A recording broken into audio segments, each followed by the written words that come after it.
let's talk about error. Okay, this is the most important practical discussion. Okay, error. And, I'm going to give you an example. Okay, and that's going to illustrate that, how we measure the error, how we measure the performance of the learning, whether it's in sample or out of sample, is largely user defined. Okay, now, if there's no user to define it, then we are at liberty to pick plausible error measures. For example, conceptually correct error measures, or we can choose mathematically convenient error measures that are, for example, practical and easy to optimize and so on and so forth. So if there's no user telling us what to do, then the probability of error is as good as any other in some sense. But, often a user would like to make sure you're using the right error measure. And let me give you an example. So, you've got a fingerprint, nice fingerprint. This is the way I draw a fingerprint. Okay, and the fingerprint is going to be the input to a system, which is going to be learned. So you can think of this as your learning model, and you'll take data, and in deployment, your learning model is going to take a fingerprint, and that produces, first of all, it'll produce, from data, it'll learn G, and then this G will be used on a fingerprint to output, yes or no. Okay, now what do I mean by yes or no? So you can imagine that, you're at a grocery store and it takes your fingerprint and says, yes, you are Malik Magdon-Ismail, you qualify for the discount. Or no, you are not Malik Magdon-Ismail, you do not qualify for the discount. Okay. And, let's look at it from the perspective of the store. Okay, so I'm Malik, come along. And, I put my fingerprint and it says, no, you do not qualify for the discount. But actually, it is me. Okay. Now, I'm going to get pissed off. I'm going to look at this machine and look at the teller and say, who do you think you are? I'm going to take my business elsewhere. Okay. So it's a big disaster for the supermarket if they anger me by virtue of the fact that they have mistakenly said I'm not who I am. Okay. So in that case, saying no to the true person is costly. So saying no is to the true person is called a false negative. Okay. On the other hand, let's look at, let's say I am the wrong person, I'm not Malik, and you say yes, you deserve the discount. Okay.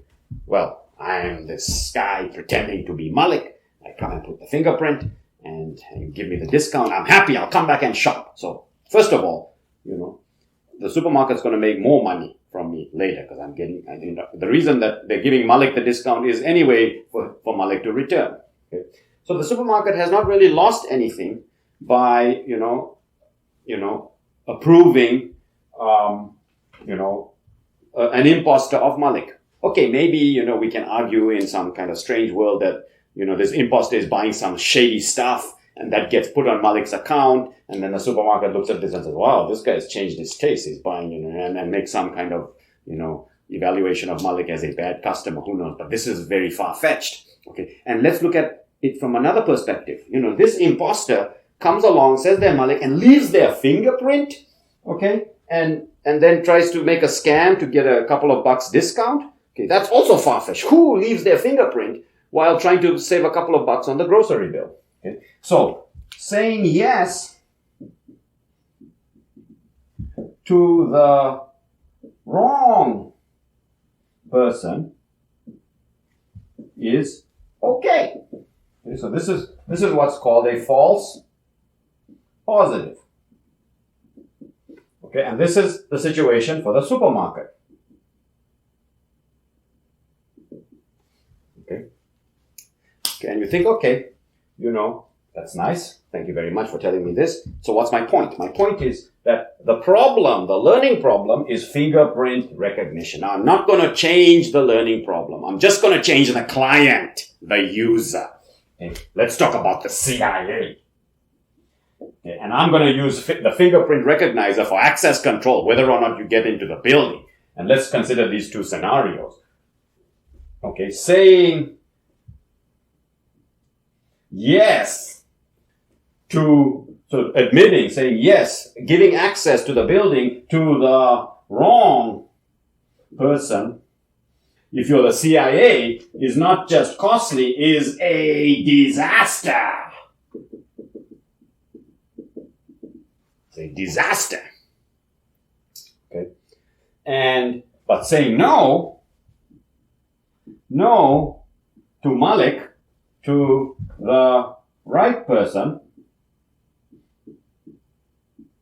For example, Malik, who is let's say, an employee of the CIA, which I actually am not, and probably if I were, I wouldn't be able to say. So saying no to the right person, for example, Malik, who cares? That's okay. Is okay. So it's not like the supermarket where, I put my fingerprint and it said no to me, and I said, who are you to say no to me? And I go to the next supermarket down the lane. No, this is the CIA. I work there. I put my fingerprint, it says no.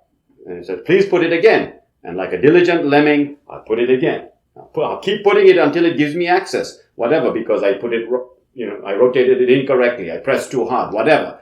I don't have the ability to get pissed off at the CIA and just walk out and say, I'm going to go and work for the other CIA. Okay. So saying no to the right person, i.e. the false negative, it's okay. That guy's my employee. He can put his fingerprint again until I get it right. And if he has to put it 3 times or more, I'm going to send in the SWAT team. Okay. But saying yes to the wrong person, that's a disaster. Now, what I want to emphasize is that, this is the same machine learning task to learn how to recognize fingerprints from data. Okay. And in each case, the supermarket gives a data set of, customers and their fingerprints, and the CIA gives a data set of customers and employees and the fingerprints. So the data is also looking the same, and the problem is exactly the same, but they have very different goals. Okay, and the way we capture these kinds of different risk tolerances is through what's called the risk matrix. So we can represent the scenario by saying, well, what does G say? And what's actually going on? So the real world. So G might say, yes. And G might say no. And in reality, it is Malik, yes. Or it may not be Malik. It may be an imposter. No. Okay. Now, okay, if it is Malik and you say yes, there's no penalty. And if it's not Malik and you say no, there's no penalty. You did well. Okay, but we're going to penalize you when you make mistakes. Now, we could penalize you equally if, you make either kind of mistake. So here you said no and it's yes, so that's a false positive. Here you said yes and it's no, so that's a false negative. You said yes and it's no, so this is a false positive. And we could penalize these two types of mistakes equally, and we are in the world of minimize the number of mistakes.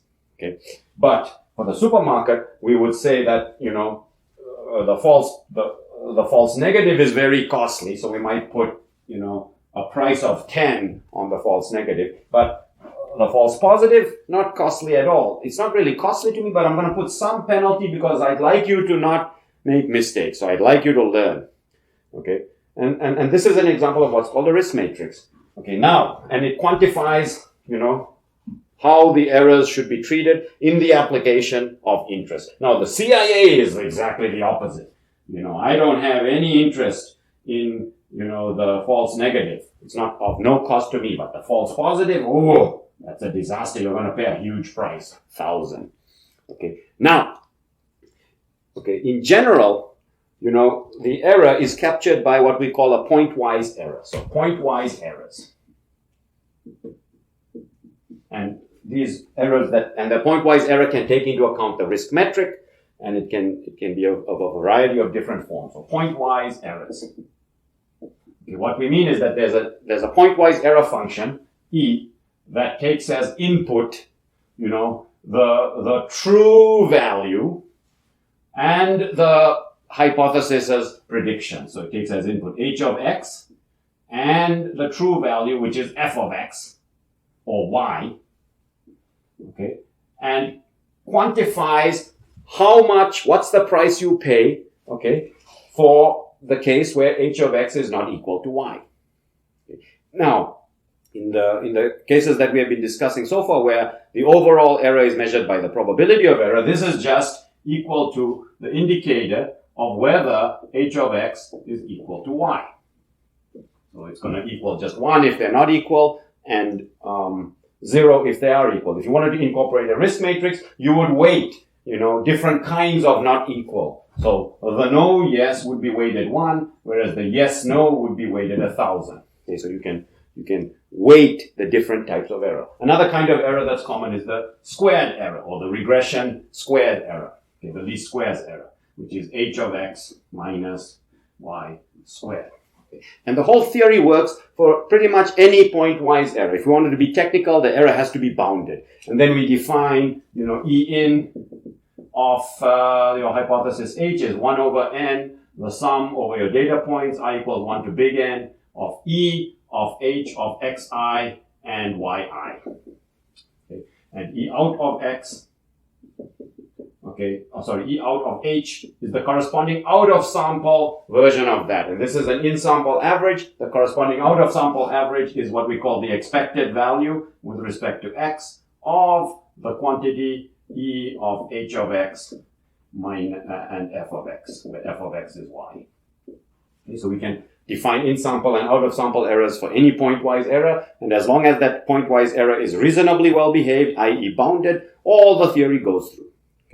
So, but the important thing to remember is that the error measure that you choose, or the risk matrix that you choose, if we're talking about classification, will affect how you should ultimately classify your test points, i.e. it should impact how you choose G. And in fact, it could even impact the learning model, the hypothesis set as well. But it'll certainly impact the algorithm that does the picking. Because now that you've changed the error measure, the hypotheses in your hypothesis set will look different with respect to a different error measure.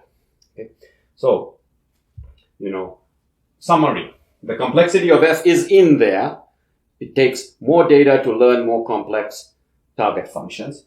Noisy target functions, no problem. The entire theory still goes through. It's just going to be harder when the target function is noisy to get E in smaller. In fact, it's going to be impossible. And error, typically user defined, but once you have specified the error that you're going to use, typically a pointwise error, it's going to affect how you pick G. It's going to affect the algorithm.